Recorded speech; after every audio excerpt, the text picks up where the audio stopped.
Prime Ministers, this is very different to red carpet diplomacy. Why has it been so important for you two to do this together as PMs? Well, we are stuck in this part of the world forever, so to speak. And Australia aren't going anywhere, PNG aren't going anywhere. And apart from our own personal friendship, but our two people share close bondness. The mapping between PNG and Australia, the land divide, is only 4 kilometers. The southern part of Papua New Guinea is 4 kilometers from the northernmost Australian island. The people in that two cultural divide are same culture anyway. They speak the same language. They have the same cultural totem. And even way beyond, before the ice melting ages, I'm sure our continents were, or you could cross over by land. So we're here forever. We see other parts of the world where atrocities happen between neighbors.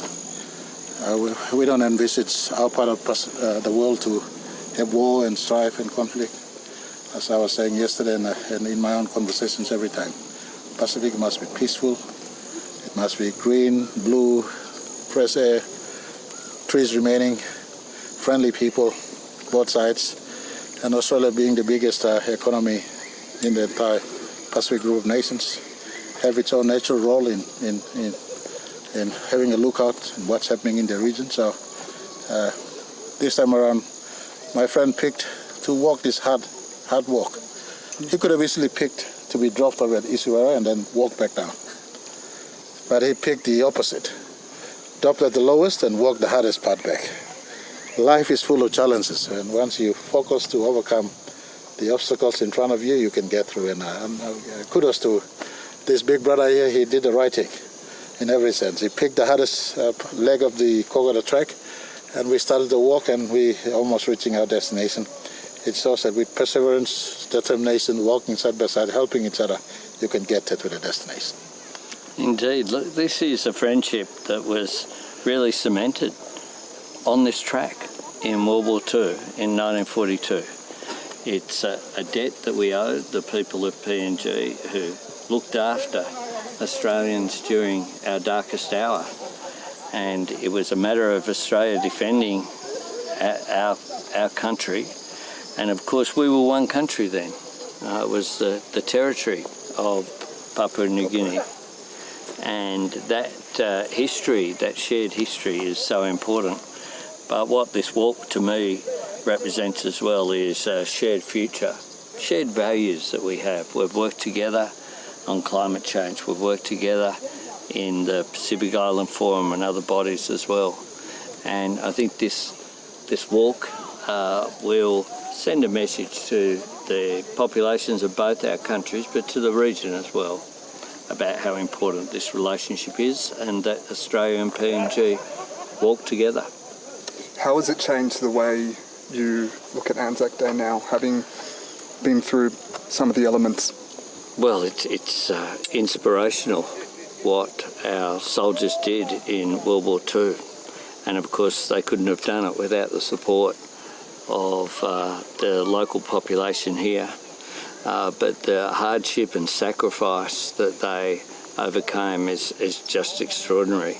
We lost 625 Australians on the Kokoda track during those battles, including right here in the Battle of Isuwara was one of the most intense. 99 Australians lost their lives. 110 Australians were injured during that battle. And the fierceness of it in this terrain, it's extraordinary. The courage that people far from home and in a very different climate and different environment showed. They say travelling together is the best test of a relationship. Have you passed it? Well, it didn't have to take this trip for us to anchor our relationship. It was already there, but when you walk this sort of path, it ingrains in your soul. It ingrains in your soul deeper meanings of life. And certainly, him as Prime Minister of Australia and myself, we have a sunset time. We'll come and go. But the walk here should entrench in the minds of our people that we must walk together into the future. And one thing, Prime Minister, as you mentioned, numbers who lost their lives, it is unnumbered many Papua New Guineans who lost their lives in this atrocity. And for us in PNG, it reminds us not to encourage conflict. Never must conflict happen in PNG or in Australia or in Pacific. We will forever stand as buffer to conflicts. Take your conflict elsewhere. We're not someone else's muscles here. In Pacific, we'd like to live the way Pacific lives, and the name speaks for itself. Pacific, pacifies, peace, easy. That's what it is all about. And this walk really, I want to encourage all Australians to look for a place of meditation, soul searching, looking to ensure you know who you are and where you are placed in world, and in the world of many ideologies. Come here, walk this path. Get yourself rejuvenated deep inside.